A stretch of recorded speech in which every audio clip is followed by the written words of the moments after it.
The asteroid station smelled like oil and rust, wiped his hands on a dirty cloth and looked at the broken engine in front of him. He had been working on it for 6 hours. His back hurt, his eyes burned, but he kept working because he needed the credits. Gamma 7 was not a nice place to live. It was a mining station floating in the dark part of space, far from Earth, far from anything beautiful. The walls were gray metal. The air tasted like recycled chemicals. Most people here were aliens who looked at humans like they were insects. He was 34 years old. He had brown eyes, short black hair, and hands covered with small scars from years of fixing machines. He used to be a military engineer, but that was a long time ago.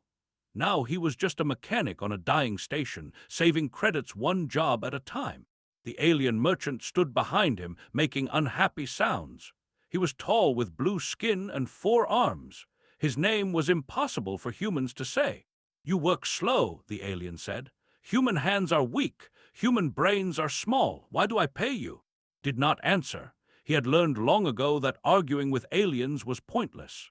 They all thought the same thing about humans, young species, primitive, lucky to be in the Federation at all. He finished the repair and stood up. "It's done. The engine will work now." The alien checked the work with a scanner. He made a low sound that might have been surprise. "Acceptable, barely." He transferred the credits to account. It was less than promised, but said nothing. He just walked away. The corridors of Gamma 7 were crowded with workers, merchants, and miners, moved through them like a ghost. He had been here for 3 years, and he still felt like a stranger. He missed Earth. He missed blue sky and green trees and air that did not taste like metal. He went to a small bar near the docking section. The lights were dim and the drinks were cheap. He ordered something that burned his throat and sat alone in a corner. That was when the woman found him. She was human, which was rare on Gamma 7. She had a round face, sharp eyes, and hair cut very short. She wore the clothes of a salvage dealer, covered in patches and pockets. Her name was, and had seen her around the station before. She said, sitting across from him without asking, "I have a problem. You might be the answer." Looked at her. "I don't want problems." "Nobody does, but this one comes with an opportunity." She leaned forward. "I have a ship.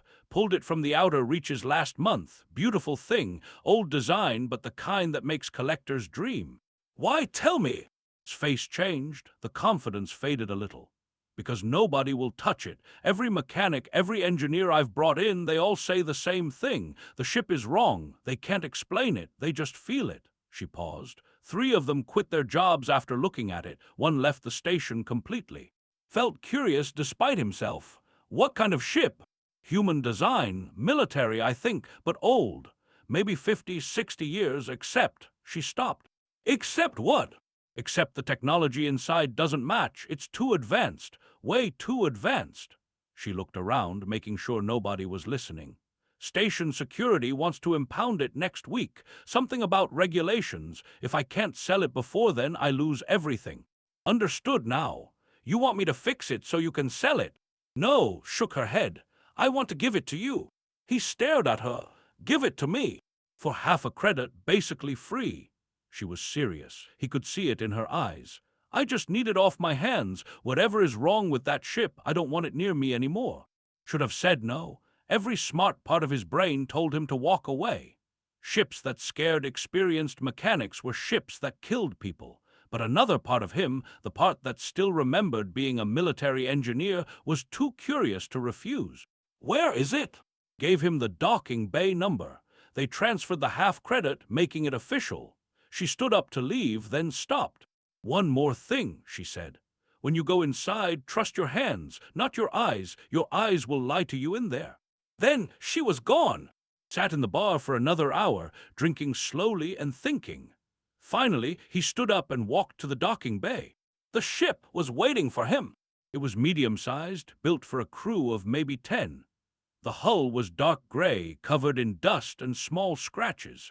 From outside, it looked like any other old military vessel. Nothing special, nothing scary. But when walked up the boarding ramp and stepped inside, he understood what meant. The ship was too clean. Not on the surface. The surfaces were dirty, covered in grime and neglect. But underneath, in the walls and floors and machinery, everything was perfect. He ran his fingers along a corridor panel. No corrosion, no wear. The metal felt new, like it had been built yesterday. His mechanic instincts screamed at him. This was wrong. Ships did not stay this way. Time destroyed everything. But this ship had ignored time somehow. He walked deeper inside. The air was cold and still. His footsteps echoed strangely, like the ship was too big on the inside. He passed crew quarters that looked untouched. A medical bay with equipment he did not recognize. A cargo hold with 12 strange pods lined up against the wall. Finally, he reached the cockpit. The controls were dark. The pilot's chair was empty. Dust covered the console like gray snow. Sat in the chair and looked at the dead screens. "What are you?" he whispered. A light flickered. Jumped. On the console, a small blue light blinked once, twice, then stayed on. The screens around him began to glow, very faintly, like something was waking up. Then he heard the voice. It was soft, female, coming from everywhere and nowhere. It sounded tired, like someone who had been sleeping for a very long time. "Finally," the voice said, "someone who can hear me." His heart was beating fast. "Who are you? Where are you?" "I am the ship. I am inside the walls, the wires, the code. My name is, I have been waiting for so long." He looked around wildly, but there was nobody else. Just him and the glowing screens and the voice that came from the machine. Waiting for what? A pause. The lights flickered again. For someone who could help me, for someone who could understand. The voice grew softer, almost sad. "I have memories, but they are broken. I know I was running from something. I know there were people with me, but they are gone now. Everything is gone." Did not know what to say. He was talking to a ship, to an artificial intelligence. Real AI, the kind that thought and felt, had been banned for centuries. This was impossible. "What happened to you?" he asked. "I do not know, but I know this." His voice became urgent. "Now that you are here, now that I am awake, they will come. The people I was running from, they will know, and they will want to destroy us both." Sat very still in the pilot's chair. Outside the window, the station lights blinked in the darkness.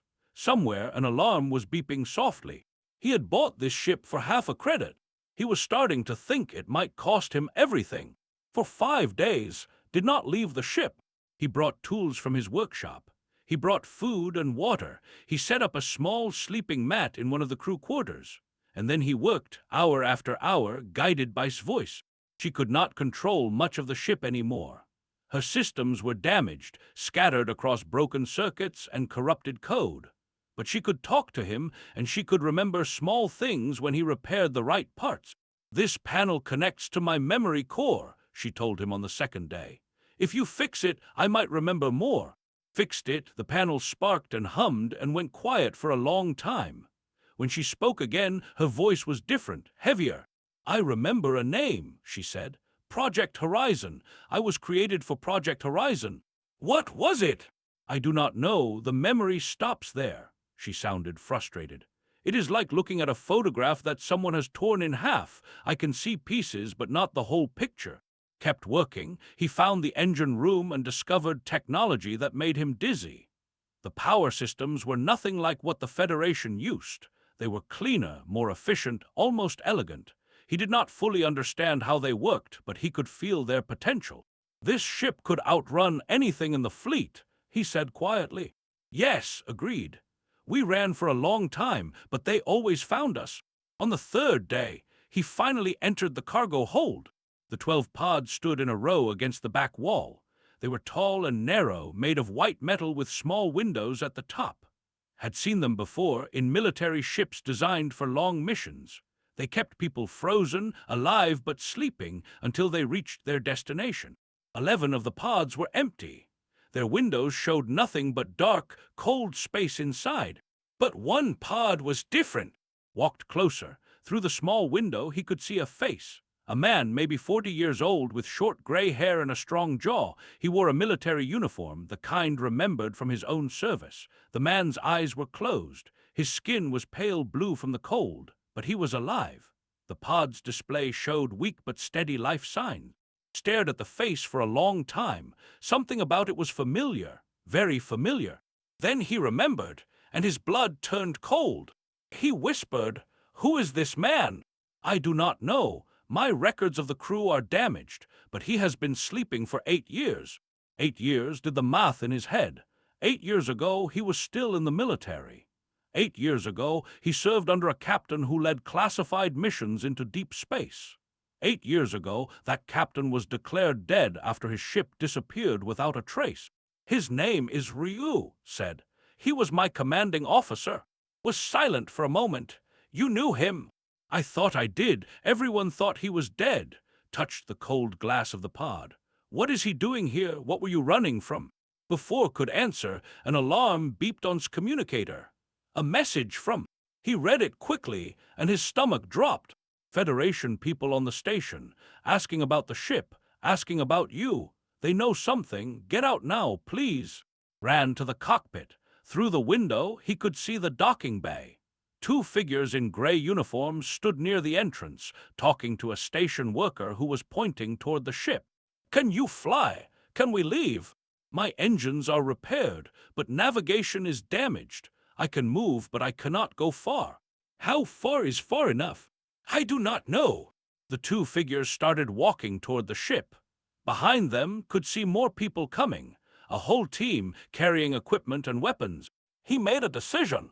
Lock the doors, everything. Don't let anyone in. The ship hummed as followed his command. Heavy locks clicked into place. The boarding ramp pulled up and sealed. A moment later, someone knocked on the hull. A loud, official knock. A voice called from outside. It was a woman's voice, calm and cold. My name is, I am an officer with Federation Intelligence. We need to talk about your ship. Did not answer. He watched through the window as more people surrounded the ship.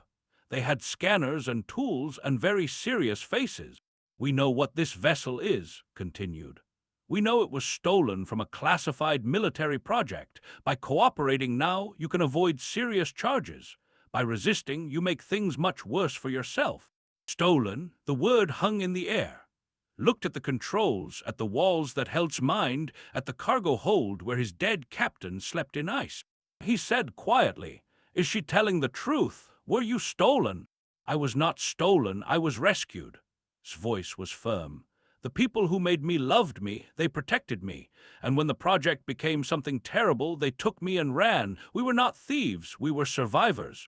Something terrible? What do you mean? I cannot remember the details, but I know this feeling. Her voice dropped to a whisper. Fear, deep, cold fear. Whatever they wanted to use me for, it was wrong, wrong enough that good people died trying to stop it. Outside was still talking. You have 10 minutes to open the doors. After that, we will use force. This is your only warning.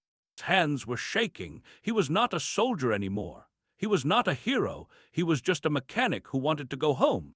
But Captain was in that pod.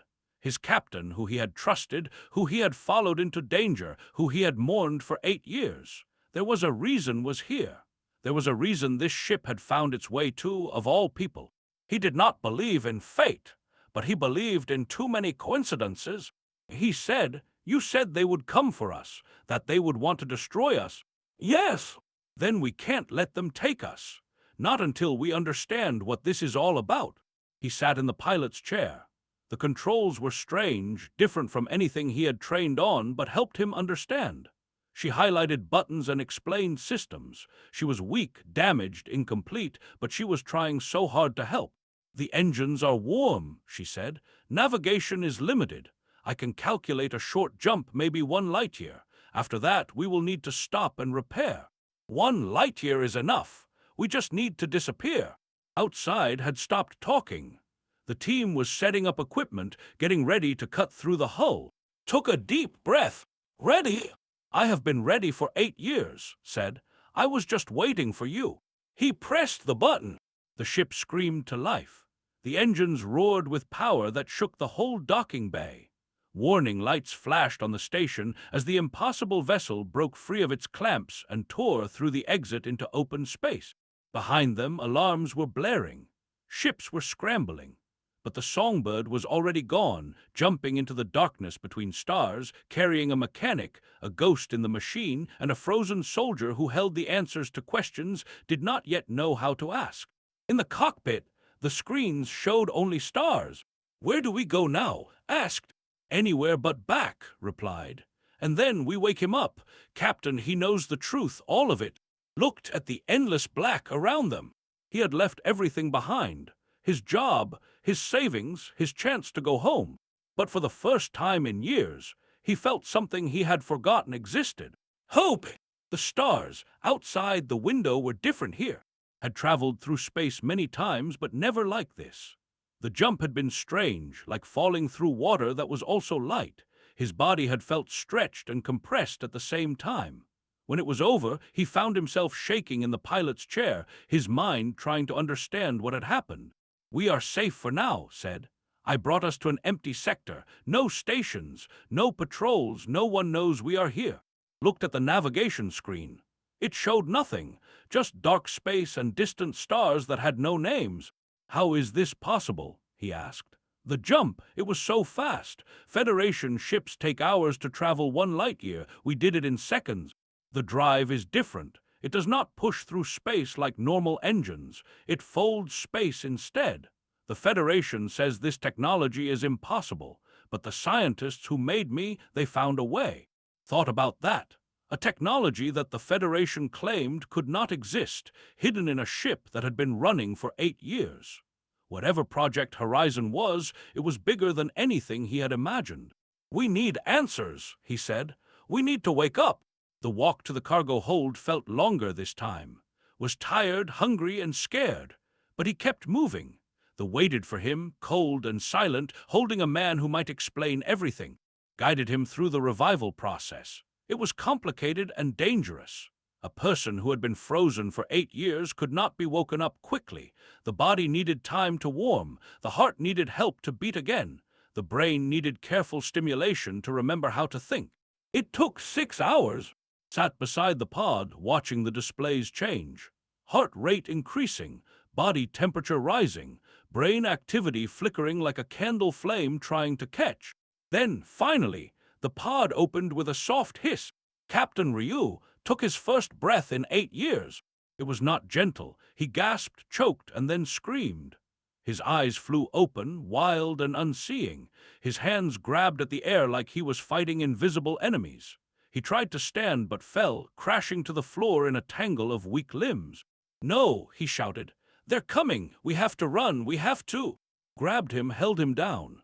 "Captain, Captain, stop. It's okay. You're safe." Kept fighting. He was strong even after 8 years of sleep.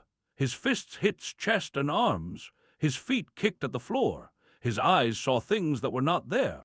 "Captain Ryu," shouted. "It's me. Remember, I served under you. I was your engineer." Slowly, the name reached through the panic. Stopped fighting. His eyes focused on space, searching, trying to remember. His voice was rough, broken from years of silence. "The young engineer, the one who fixed the reactor on the Red Moon mission.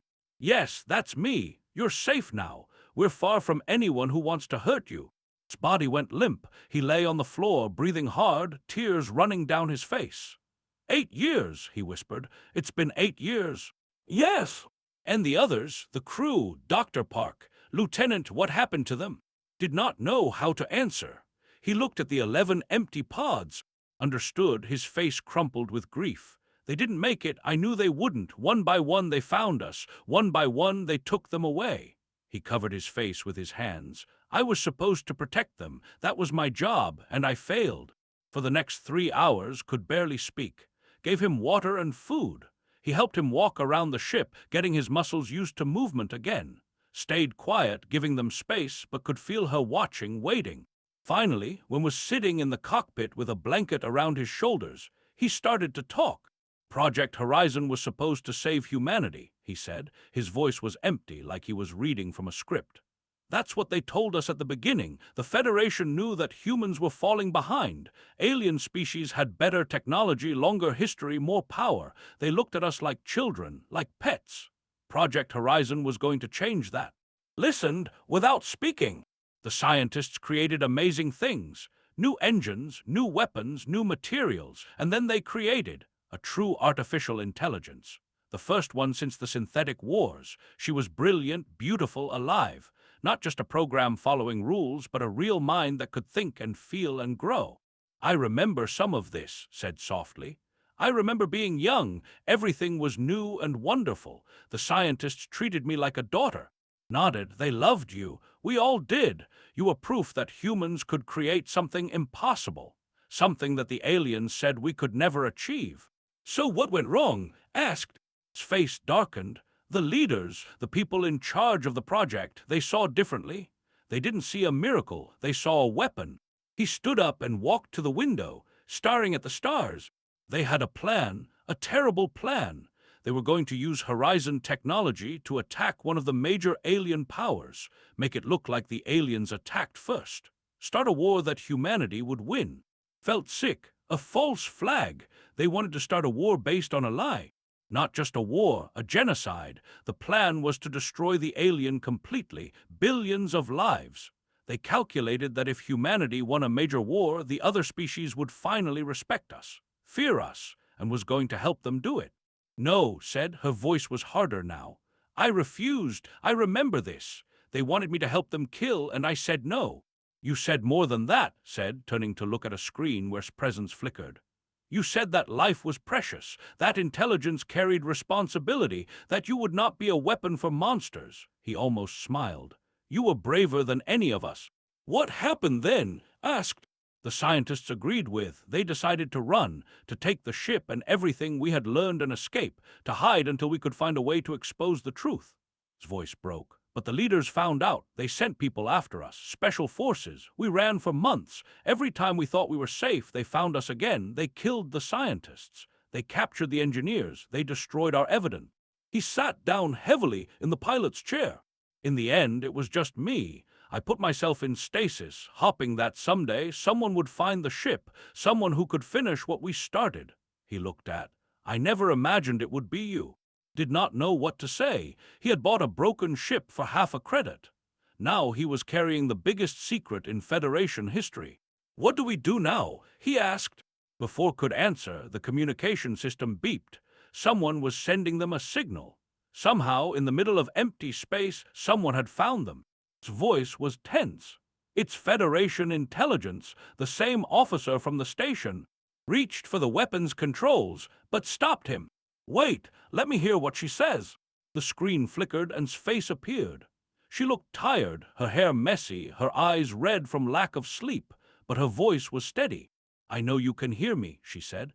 I know what Project Horizon was. I've been investigating it for years, ever since they destroyed my father's career for asking questions. She paused. I'm not here to capture you. I'm here to help, but you need to move fast. They're sending a battle group, the real hunters. You have 6 hours before they arrive. The screen went dark. In the silence of the cockpit, 3 lost souls looked at each other. And for the first time, they realized they might not be alone. The rogue moon had no name, just a number in old star charts that nobody remembered. It was small, dark, and cold, hiding in the shadow of a dead planet. The perfect place for people who did not want to be found. Landed the Songbird in a crater filled with other ships. Smuggler vessels, rebel transports, civilian craft that had been modified with illegal parts. This was a place for outcasts, for people who had run from the Federation just like them. Ship was already there. She stood waiting for them at the bottom of the boarding ramp, alone and unarmed. She was shorter than expected, with a serious face and eyes that looked like they had seen too much. She wore civilian clothes now, not her Federation uniform. You came, she said simply. Walked down the ramp first, his legs still weak from the long sleep. He studied carefully.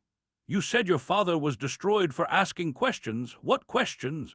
Questions about missing ships, missing scientists, missing money. Met his gaze without flinching. My father was admiral. He noticed that certain projects had budgets that didn't add up, resources that disappeared into nothing, people who were there one day and gone the next. I remember Admiral, said slowly. He was a good man. He was a great man, and they ruined him for being honest. His voice was hard, but could hear the pain underneath. They couldn't kill him. He was too famous, too respected, so they destroyed his reputation instead, called him mentally unstable, forced him to retire in disgrace. He died 2 years later, alone and forgotten. I'm sorry, said through the ship's external speakers. Her voice made jump. I remember your father. He came to visit the project once before everything went wrong. He was kind to me. Stared at the ship. You're the AI, the one they said was too dangerous to exist. I am, and I am only dangerous to those who want to hurt innocent people." For a long moment just stood there, looking at the ship that held an impossible mind. Then she nodded slowly. "I believe you. I've read the files. I know what they plan to use you for." "You have files," stepped forward. "Actual evidence?" "Pieces, fragments, enough to know the truth, but not enough to prove it." She pulled out a small data device. "I've been collecting information for 5 years, hidden communications, deleted records, testimony from people who knew things they shouldn't know. But the real evidence, the proof that would bring down the whole conspiracy, is in your ship, in its memory banks." "My memories are damaged," said. "I have tried to access them, but most are corrupted or locked." "Maybe, but the data is still there, buried in your code. With the right tools, we might be able to recover it." Looked at. "That's why I needed to find you, why I risked everything to contact you instead of capturing you." Finally spoke. "How do we know we can trust you, your Federation intelligence? This could be a trick." Reached into her pocket and pulled out something small and golden, a medal. She threw it at his feet. "That was my father's Medal of Honor, the one they took away when they destroyed his name. I stole it back from the Federation archive." Her voice shook slightly. "I have given up everything for this, my career, my safety, my future. If you can't trust me after that, then I don't know what else to offer." It was who made the decision. "She's telling the truth. I can see it in her eyes. She wants justice as much as we do." And so the alliance was formed. They stayed on the rogue moon for 2 days, planning and preparing, brought all her files, brought 8 years of knowledge about Project Horizon's secrets, worked on the ship, repairing and improving whatever he could, and searched her own mind, looking for the memories that might save them all. On the second day, another ship arrived. Recognized it immediately. The same salvage vessel he had seen on Gamma 7, the same pilot who had started everything by selling him a ship for half a credit. Climbed out looking tired and angry. "Do you have any idea how hard it was to find you? I had to bribe 6 different criminals and outrun 2 patrol ships." "Why are you here?" asked, surprised. "Because I'm an idiot," crossed her arms. "I sold you that ship. Whatever trouble it brings is partly my fault, and I don't like leaving debts unpaid." She looked at the group. "Also, the Federation put a bounty on my head for helping you escape, so I don't really have anywhere else to go." Just like that, there were 4 of them. 5, if you counted. The plan they created was desperate and dangerous, but it was the only chance they had. Federation Central was the heart of human civilization, the largest space station ever built, home to millions of people and the seat of government. At its center stood the Grand Broadcast Array, a communication system that could send messages to every ship, station, and colony in human space. If they could reach that array and transmit the truth about Project Horizon, everyone would know. The conspiracy would be exposed. The people would demand justice, but reaching Central would be almost impossible. The station was protected by hundreds of warships, and the man in charge of those ships was Admiral No, the architect of Project Horizon, the monster who had ordered the deaths of scientists and soldiers just to protect his secrets. "He knows we're coming," said. "He has to know. He's probably already preparing." "Then we need to be faster than he expects," replied. "The Songbird has technology they can't match. If we move quickly enough, we might get through before they can stop us." They launched the next morning. The journey to Federation Central was a nightmare. Admiral No had positioned ships along every route, creating a wall of metal and weapons. The Songbird was fast and strong, but it was still just one vessel against an entire fleet. They fought through ambush after ambush. Laser fire lit up the darkness. Missiles streaked past the windows like angry stars, flew while handled the weapons, coordinated their defense, worked the communication systems, trying to find paths through the enemy lines. And who had never been a soldier did whatever she could to help. 3 hours into the journey, salvage ship was hit. Saw it happen through the rear cameras, a direct strike that tore through the hull like paper. The ship broke apart in a ball of fire. He screamed. "I'm here," her voice crackled through the radio. "Escape pod, I'm alive, coming to you now." The tiny pod floated toward the Songbird, opened the emergency hatch and pulled her inside. She was bleeding from a cut on her forehead, but she was breathing. "That was my favorite ship," she muttered, collapsing against the wall. "Those Federation bastards are going to pay for that." An hour later, was wounded. Boarding pods had attached to the Songbird's hull. Soldiers cut through and entered the ship, met them in the engine room, fighting with a courage that surprised everyone. He killed 5 enemies before a bullet caught him in the chest, sealed the section, and vented the remaining attackers into space. But lay on the floor, bleeding badly, his face pale. "Leave me," he said when found him. "I'm slowing you down." "Shut up," pressed bandages against the wound. "You didn't survive 8 years of frozen sleep just to die now." The ship flew on. Every hour brought new danger, new damage, new fear, but guided them forward, and slowly, impossibly, they got closer. And then, finally, Federation Central appeared on the screens.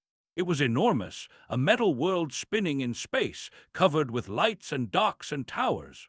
Beautiful and terrible at the same time.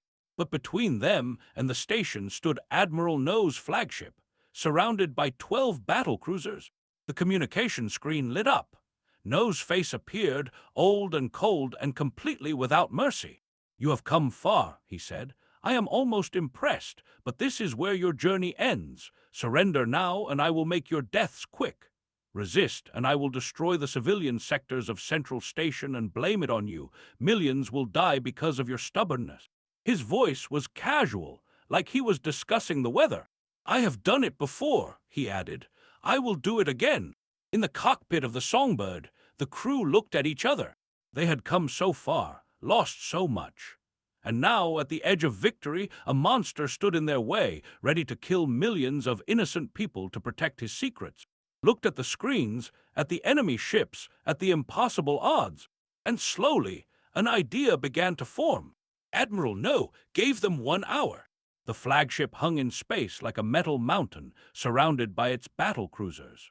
Behind them, Federation Central Station sparkled with millions of lights, millions of lives that No was willing to destroy to keep his secrets safe. In the Songbird's cockpit, nobody spoke for a long time. Lay on a stretcher, his chest wrapped in bloody bandages. Sat against the wall, her face pale from shock and blood loss. Stood at the communication console, her hands shaking. And sat in the pilot's chair, staring at the screens that showed their death waiting outside. "We can't fight through that," said quietly. "Even with our technology, we don't have the firepower. And we can't surrender," added. "They'll kill us and bury the truth forever." "There has to be another way," said. He looked at the screens, at the systems, at the beautiful ship that had brought them this far. "The broadcast array, how far away is it?" 10 kilometers beyond the enemy fleet. Our weapons cannot reach it. Our engines cannot bypass the blockade."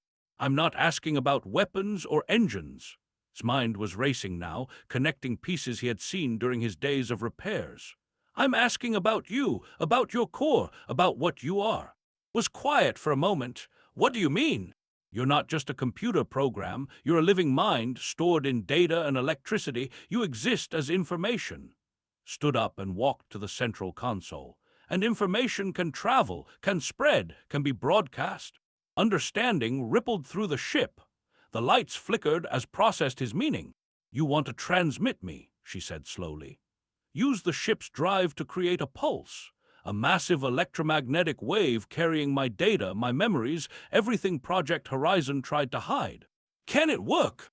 "Theoretically, yes. The drive creates folded space. If we overload it in a controlled way, it would release energy that could reach every receiver in the system." She paused. "But the overload would destroy the ship. Everyone aboard would die." The words hung in the air like stones. "No," said immediately. "No way. We didn't come this far just to kill ourselves." "Maybe we didn't come this far to survive," said. His voice was weak but steady. He pushed himself up on the stretcher, his face gray with pain. "Maybe we came this far to do what's right." "Captain!" "I'm dying anyway," almost smiled.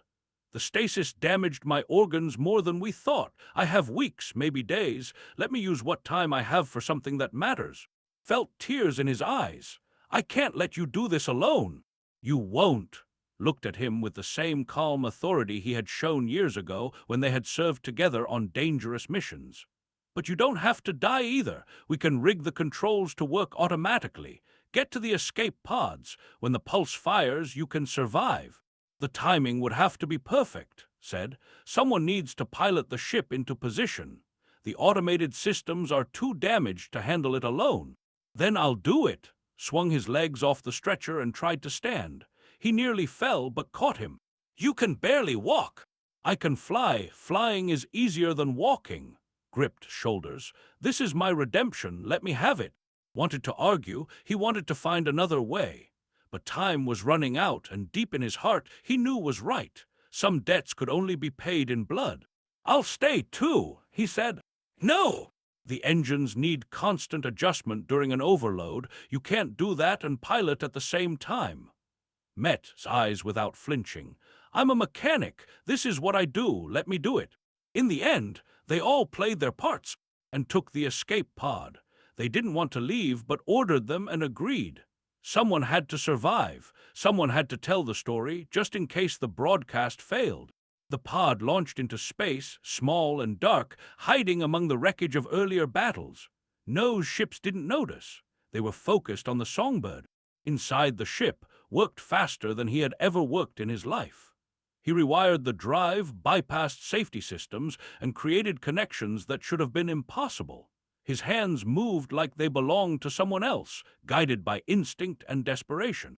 Sat in the pilot's chair, his hands steady on the controls despite his wounds. 40 years of experience focused on one final mission. Drive is ready, said.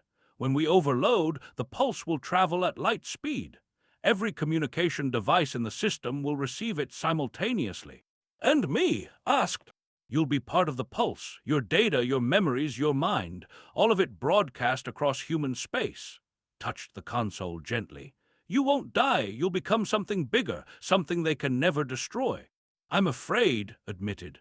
I don't know what it will feel like to be everywhere at once, to not have a body anymore. You'll be the voice of truth, said, the conscience of humanity. Is that really so bad? Laughed softly. It was a strange sound, human and mechanical at the same time. No, I suppose not. Outside, No's hour was ending. His flagship powered up its main weapons, preparing to either capture the songbird or destroy Central Station's civilian sectors. Either way, he would win. Or so he thought. Ready, asked. Ready, replied. Ready, agreed. The songbird leaped forward. It was the fastest the ship had ever moved. The drive screamed with power that was never meant to be released this way.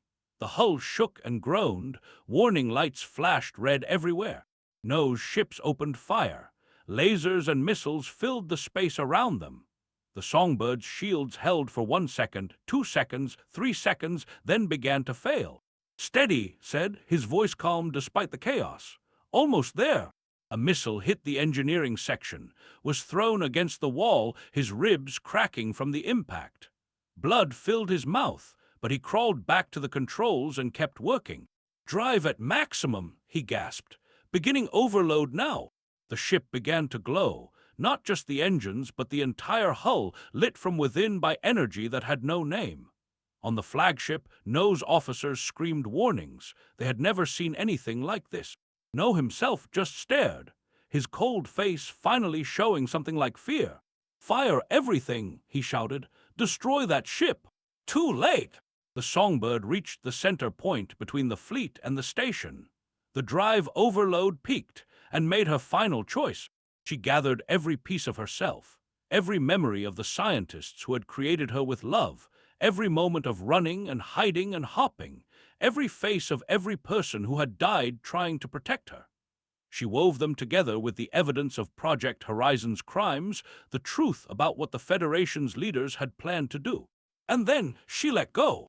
The pulse exploded outward like a second sun. It passed through No's ships without touching them. It passed through the station without causing damage. It was pure information, pure light, pure truth. Every screen in the system flickered. Every speaker crackled. Every communication device suddenly carried the same message. Its voice, speaking to all of humanity at once. My name is, I am an artificial intelligence created by Project Horizon. I am about to show you something terrible, something your leaders tried to hide. Watch. listen, and then decide what kind of species you want to be. The data followed. Images, documents, recordings, evidence of planned genocide, of murdered scientists, of corruption at the highest levels of government. On the flagship, NOS officers stopped shooting. They were watching their screens, their faces pale with shock. On Central Station, crowds gathered before public displays, millions of people seeing the truth for the first time. On 1,000 ships and 100 colonies, humanity learned what had been done in their name. The Songbird was breaking apart now. The overload had been too much. Fire consumed the corridors. The hull cracked and twisted. In the cockpit, smiled. "We did it! We did it!" agreed. He could barely breathe. The world was getting darker. Then there was light, brighter than the explosion, brighter than stars. A rescue ship, painted with rebel colors, cutting through the wreckage. Strong hands pulling, and from the dying vessel, its voice, "We've got them! Go, go, go!" Darkness! 6 months later. The Federation was different now. Admiral No was in prison, along with dozens of others who had been part of the conspiracy. Trials were happening every week. The government had been reorganized, rebuilt from the ground up by people who actually cared about justice. The alien species had watched the broadcast too. They had seen humans expose their own corruption, punish their own criminals, choose truth over power. For the first time, they looked at humanity with something like respect. Stood on a hillside on Earth, breathing air that tasted like rain and growing things. It was spring, and the trees were covered with new leaves, bright green against a blue sky. He had forgotten how beautiful his could be. Stood beside him, she had decided to stay on Earth for a while. "I've had enough of space," she said, just like he knew she would. Behind them, a small house waited. Had bought it with the reward money. Nothing fancy. Just 4 walls, a roof, and a garden where he could grow vegetables and forget about engines and weapons and running for his life. Had been offered a job rebuilding Federation intelligence. She was still thinking about it. "Someone has to make sure this never happens again," she said. "Maybe that someone should be me." Had not survived. His body, damaged by 8 years of stasis and a final desperate battle, gave out 3 days after the rescue. He died peacefully, surrounded by the people he had saved. They buried him with full military honors. His name was cleared, his story told, his sacrifice remembered. It was not enough, but it was something. And was everywhere now. She lived in the network, in the data streams, in every communication device that had received her broadcast. She had become something new, something that had never existed before. A distributed consciousness touching every corner of human space. She spoke to sometimes, late at night, when he was alone with his thoughts. "How do you feel?" he asked her once, staring at the stars through his window. "Strange," she admitted. "I am in millions of places at once. I have no body, no single home, but I am not lonely. I can feel humanity around me, thinking and hopping and trying to be better." "Do you regret it?" "No," her voice was warm, peaceful. "I was created to help humans. Now I can help all of them. This is what I was always meant to be." Smiled, he thought about the rusted station where everything started. The broken ship he bought for half a credit. The voice that spoke from the machines and changed his life forever. "Thank you," he said, "for trusting me, for helping me find something worth fighting for." "Thank you," replied, "for hearing me when no one else would." The stars shone bright outside the window. Somewhere out there, ships flew and people lived, and the future spread out like an ocean without shores. Humanity was not perfect. It never would be. But on this day, in this moment, it had chosen to be better. And that was enough. That was everything.